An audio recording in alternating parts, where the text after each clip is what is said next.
Hello guys, welcome back to my YouTube channel. For today's tutorial ay may panibago tayong ituturo about sa figurine anime collection na viral ngayon, katulad na nakikita nyo na to sa screen. Ayun guys. So unang step ay pumunta lang po tayo ng ating Chrome or Google account. Then dito sa Google ay i-search po natin ang Gemini.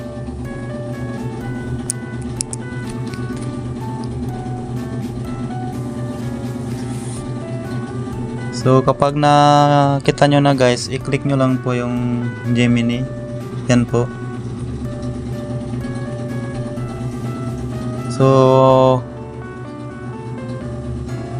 andito na tayo guys sa Gemini. So makikita nyo dito guys ay merong plus sign sa may left side.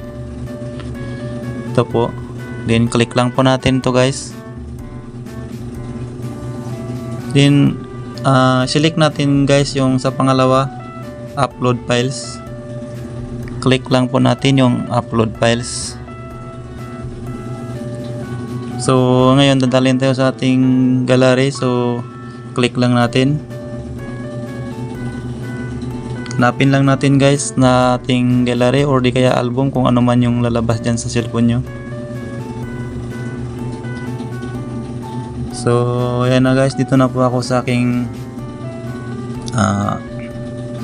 gallery. So ito po yung aking select na aking picture. Yan. So wait lang natin guys kasi kailangan to ng malakas na connection. Ayan, okay na. Kaya make sure guys ay kapag is dapat malakas po yung inyong internet para mabilis po siyang mag-load. Then dito guys sa may baba guys ay gayahin nyo lang to yung isusulat ko dito guys. I-copy nyo lang and paste. Yan. So, delete lang natin guys yung mga hindi na kailangan.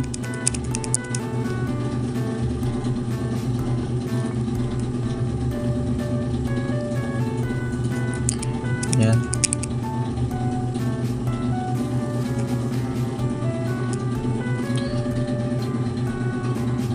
So yan guys. So yan po yung i-copy paste nyo.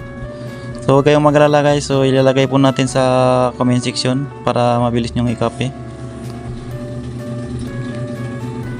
Yan, kapag na okay na guys, i-click nyo lang to yung yung parang arrow dito sa may right side para mag-generate na po siya guys.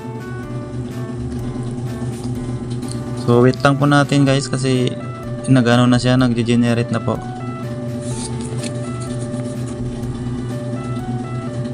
So kailangan lang natin dito guys, dapat malakas ang ating internet connection, no.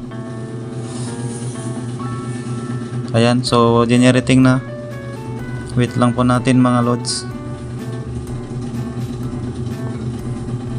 Oh, yan na siya mga loads, no. So ang galing. Kuha niya mga loads. So ito yung nauso ngayon sa Facebook. So viral na viral ngayon mga loads. So ganun lang kasimple. So yun, ilalagay ko lang yung prompt na to doon sa dito sa baba ng video na to guys, sa comment section. Ayan.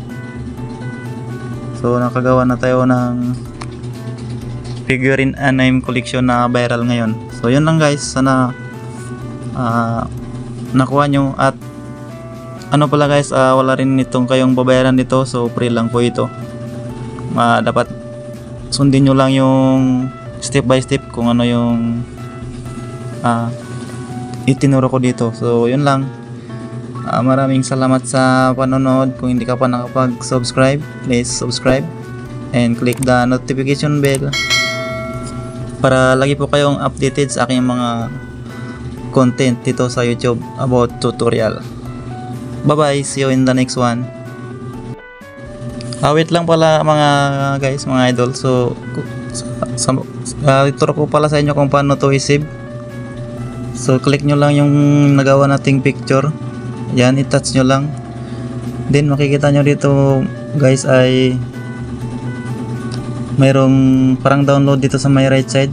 I-click lang po natin yan para mapunta po siya sa ating gallery. Click lang yan. So, downloading full size. Ayun, image downloaded na daw. So, check natin sa ating gallery mga lods kung andun na nga. Yan. Check natin. So, yan ito guys. So, andito na siya sa pinakauna. Ayan. Ito na po ating nagawa. Yun lang. Sana nakuha nyo guys. Bye bye.